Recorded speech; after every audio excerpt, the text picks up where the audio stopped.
Inamin ng isang dating kalihim ng Department of National Defense at ngayon senatorial candidate na si Norberto Gonzales na hindi pa handa ang Pilipinas sakaling sumiklab ang giyera sa pagitan ng China at Taiwan.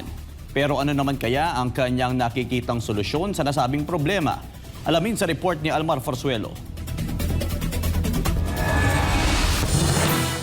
Very sorry to say this, baka dumating ang panahon o oras na our own countrymen will be on their own. Sa eksklusibong panayam ng SMNI News sa programang Pulso ng Bayan, sinabi ni Norberto Gonzales, dating kalihim ng Department of National Defense at ngayon senatorial candidate, na magiging malawak ang pinsala sakaling sumiklab man ang giyera sa pagitan ng China at Taiwan. Kabilang sa madadamay ang libo-libong overseas Filipino workers o OFWs na naninirahan sa Taiwan. Punto pa ni Gonzales, kung talagang seryoso ang ating pamalaan na tulungan ang ating mga kababayan sa Taiwan, sinabi nito na dapat ngayon pa lang ay bumuo na ng task force ang gobyerno na tutulong sa paghahanda sa mga OFW. Ang lagi ko nga idinidiin, wala tayong kaplano-plano bilang isang bansa.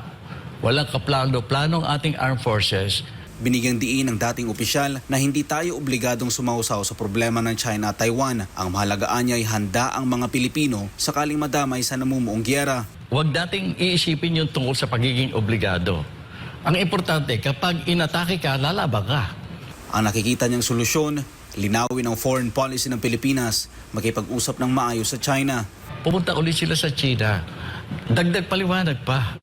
Sa gitna ng tumitinding tensyon sa pagitan ng China at Taiwan, libo-libong Pilipino sa Taiwan ang posibleng maapektuhan. Sa ngayon, wala pang inilalatag na konkretong plano ang gobyerno para sa kanilang kaligtasan. Habang patuloy ang pag-aalboroto ng sitwasyon sa rehiyon, nananatiling tanong kung anong mga hakbang ang gagawin ng Pilipinas upang paghandaan ang anumang posibleng epekto nito sa bansa at sa mga mamamayang Pilipino. Para sa Diyos sa Pilipinas, kung mahal, Almar Forzuelo, SMNI News.